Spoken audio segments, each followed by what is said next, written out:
Sergey Viktorovich, you have repeatedly said that peace in Ukraine will be achieved only by eliminating the root causes of the conflict. As is known, one of the root causes of the conflict is the neo-Nazism raging in Ukraine.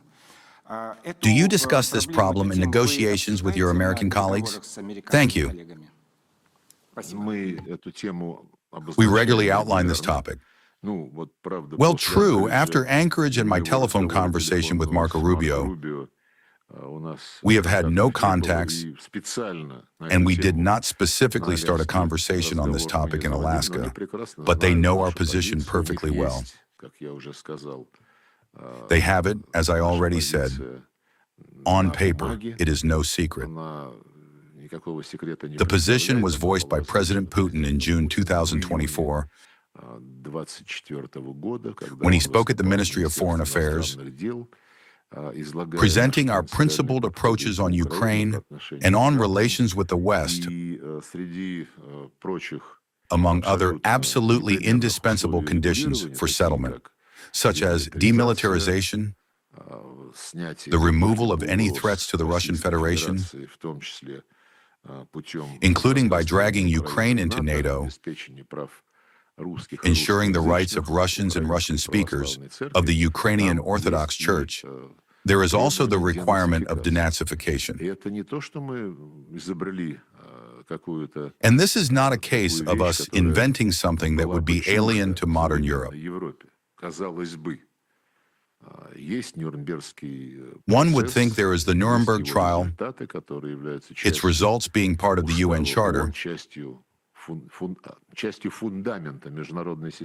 part of the foundation of the international system that was created after the Second World War. Without doubt, all of Europe has signed on to this. In Germany, the process of denazification was carried out, the process of repentance.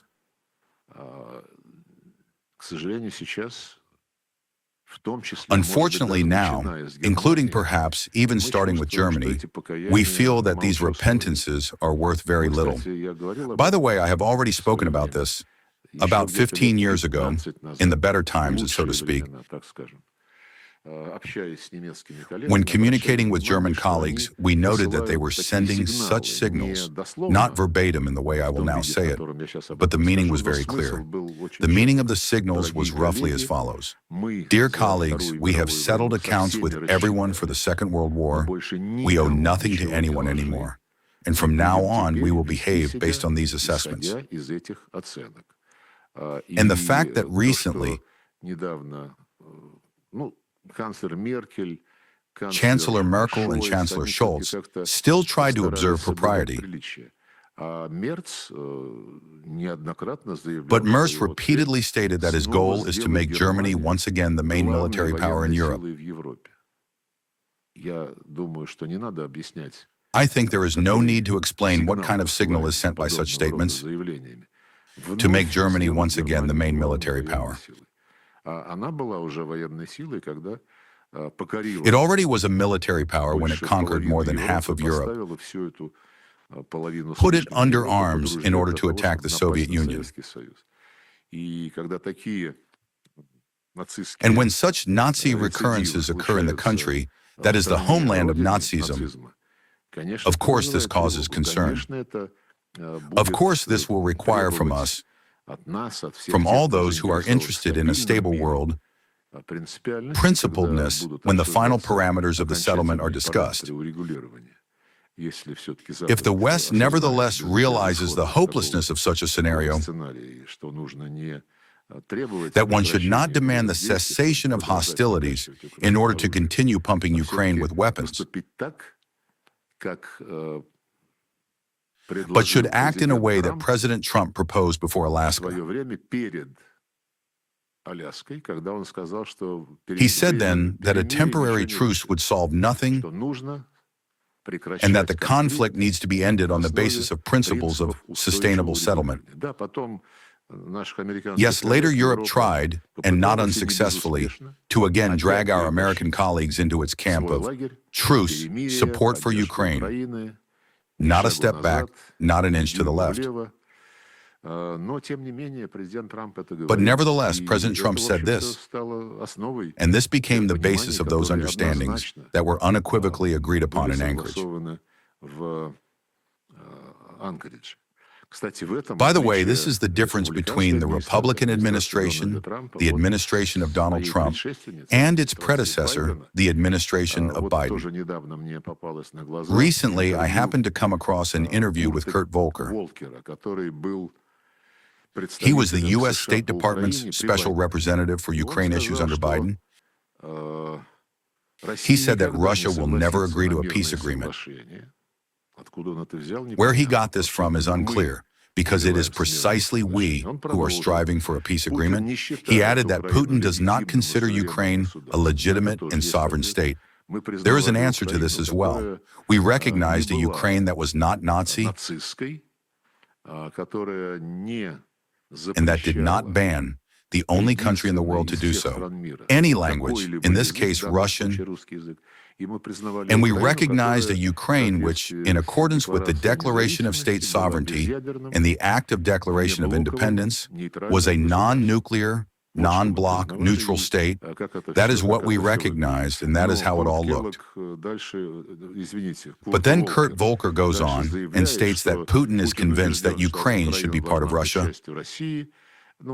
Well, on this topic, I will not even speak. And supposedly, Putin considers Zelensky a Nazi. Where is the evidence to the contrary? Zelensky regularly poses on television screens, awarding fighters of Azov and other Nazi battalions with patches of fascist Germany on their sleeves. How else should one relate to this person? That is why Nazism is an undeniable, the destruction of Nazism in Ukraine, denazification, is an indispensable condition for a settlement if we want it to be long-term. And we want that and will achieve it.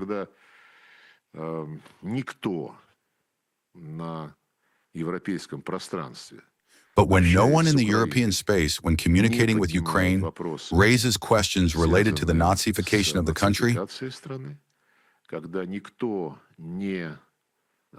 when no one except for Hungary brings up the topic of national minorities,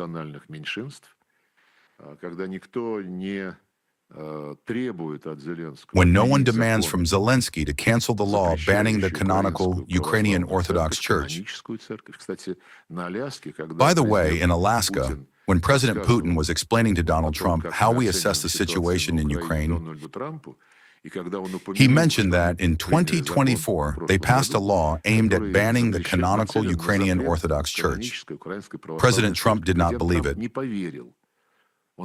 He asked Marco Rubio, who was present at this conversation, 3 times if it was true.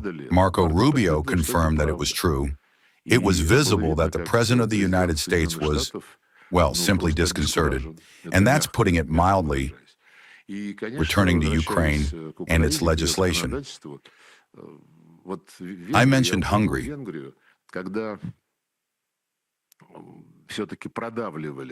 When the Brussels bureaucrats, headed by Ursula von der Leyen, who is now creating some kind of intelligence structure and will personally lead it, were pushing through the decision to start negotiations with Ukraine on Kyiv's accession to the European Union, Hungary alone, credit must be given to the courage of President Viktor Orban and his Minister of Foreign Affairs, my colleague Peter Sijarto, insisted that among the conditions Ukraine must fulfill before the negotiations begin, the resumption, restoration of all Ukrainian obligations in the area of respecting the rights of national minorities be stipulated. There is a rather lengthy text on this topic. It was not difficult to come up with, because the Constitution of Ukraine still requires respect for the rights of the Russian, specifically highlighted, and other national minorities. Currently, there is the European Commissioner for EU Enlargement, Mrs. Koss. When she says that Ukraine is already ready and has fulfilled everything to begin negotiations, this is not true. Nothing has been done to satisfy, to restore the rights of national minorities. Not even for the Hungarian minority, even though Hungary is a member of both the European Union, which Ukraine is so eager to join, and NATO, which Zelensky is also constantly eager to join. No, nothing is being done for this, just as nothing is being done regarding the remains of the victims of the Volyn Massacre in relation to Poland.